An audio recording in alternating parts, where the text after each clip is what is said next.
We are glad that they voted for the 10% down. That's going to allow for some people in the room and many people that we don't even know to benefit from that, to allow for people to pay affordable 10% down. But we need to keep connected, everyone signed in, and we're going to keep on pushing for this to be on a docket. And obviously we're going to need more people, right, next time, and that's how we organize.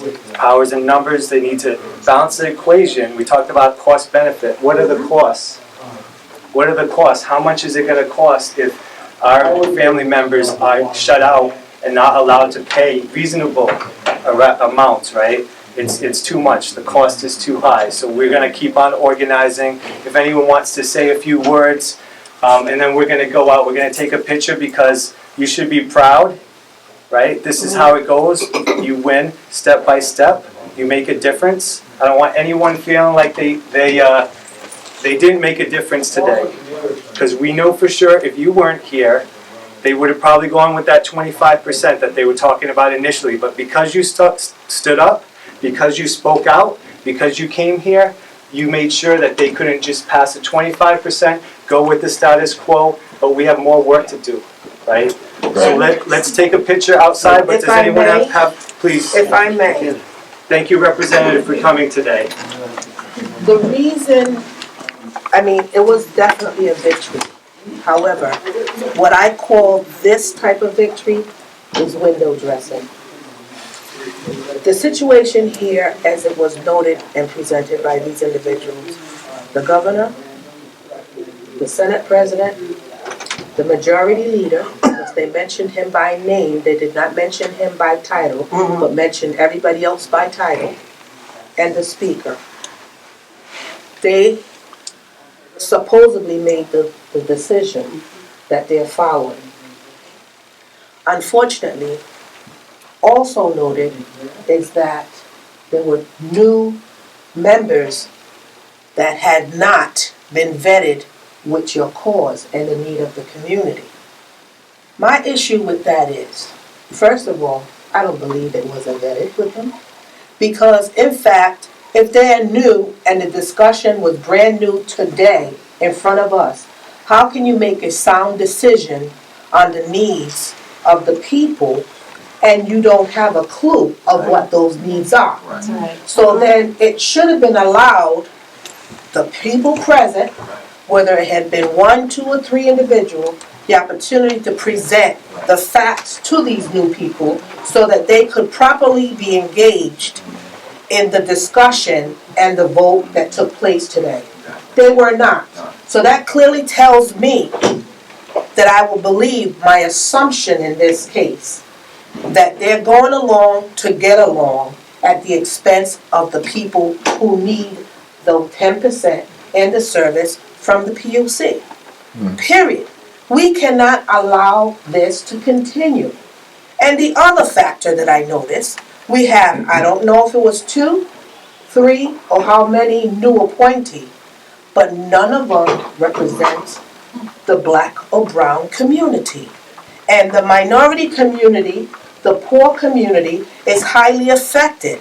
So these boards and commission need to reflect that. Period. How can someone from East Greenwich or East Chippewa realistically and honestly make a sound decision on individuals in need? So I say to everyone here, we have to stick together, and not only coming after them, but coming after those who have given the go-ahead with that 25 proceed, 15 proceed, 30 days? 30 days? Yeah. That's not realistically possible. Yeah. And it's certainly not fair. And if we want to be fair, as we need to be fair, we have to look at the issue. They're talking about waiting for data. We want to see, we need to. This is an issue that's been going on for years. This is not a new situation. There has been new ideas and new plans that have been presented. It's just that it didn't come from them. So therefore, it supposedly is not good enough. I say keep on Let's keep on keeping on. Don't give up. Let's get stronger and go and present our concerns to those who are really making the decision. They talk about statute. Let's go to the statute. The changes need to be made not only here, but in the governor's office and the legislature on both Senate and House side, once and for all. All right, amen. Thank you. Would anyone, Good. Coming back to your point about data, it's interesting that in spite of the fact that they have some very sophisticated people here who have technical skills. I've listened to their reporting in the past. These people are good. They're smart and they're well-trained. And yet, at no point in any of these discussions that I've been to in the past or today, have we seen anybody ask the commissioner, for example, ask the technical staff, what does your model predict about what will happen to National Grid's income and profit if we go to 10%, 15%, 25%? Do you think that some of those people sitting in the chair could not provide those kinds of estimates? Yes, they could. They talk about making decisions and they have no modeling. I mean, this doesn't happen in organizations like this with competent people unless nobody's asking for those projections. But they could do that for the various amounts of the down payment that is being discussed. They could also do the same thing. They could develop models based on past experience. How many more people who are put on these programs, how many more would succeed if it went to 15% or 10%? Is that a valuable question to ask? Well, if you had more people being successful at, say, 10% than 15% or 25%, that's a good thing for National Grid, and that's a good thing for the consumer. So I think one of the things we need to do in the past is when they say, well, no, we're going to stick with 15% or 25%, we should say, what's the technical basis of that? Not, as you're suggesting, what is the political basis of that? We know what that is. That's been around forever and ever. But you've got technical staff. What does your technical staff tell you about what the incomes will be, what the success rate will be if we change these statutorily or however the commission does it by fiat? What's the success rate likely to be? Will they be spot on? Models are never spot on. Still, it's better than just staring out at us and saying, well, I think we should stay with this amount. That's called an act of faith. I'm all for acts of faith, but not when it comes to helping people who need assistance in getting heat, light, and power, and food.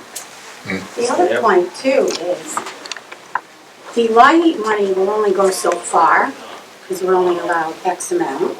And if we're doing emergency fee, for example, someone with $2,000 balance, 25% of that we're looking at $500 that they're going to need to be restored. But at 10%, we're only going to need $200. So how many more people can we help during that emergency restoration period? That's the modeling issue. Right. And that was what I was trying to yell out. I'm not too happy about. I've been shut off for a month. I can afford 200. 500 is kind of steep. Right. You know? Steep for anybody. You know? can you explain how much you owe and then what the difference of this vote is going to make that we just got? Well, I owe 1,600. And if it's 25%, what's that? 400. 400. 400. Yeah, I can't really afford 400. Now I you can can try to afford squeeze it in. 160 though. Okay. It's still going to be tough, but it's more affordable than 400. So I guess I'll just stay shut off, huh? No.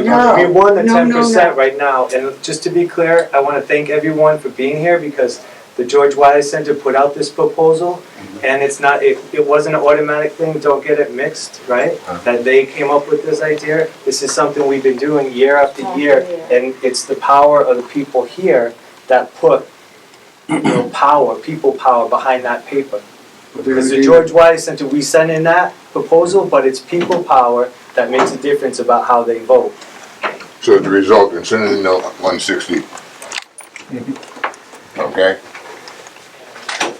Okay, I have a question. Why weren't we allowed to speak up or tell them our experience during all these years with? So technically, an open meeting, they don't have to open it up to public comment. They can, and they have in the past. So it's not accurate to say that they can't. But they can. They have that option. The difference between an open meeting and a hearing is the hearing. They have to type up this transcripts. This, they can immediately put the policy into effect, which makes a big difference. So they should have, out of respect for the representative, let the representative speak for sure.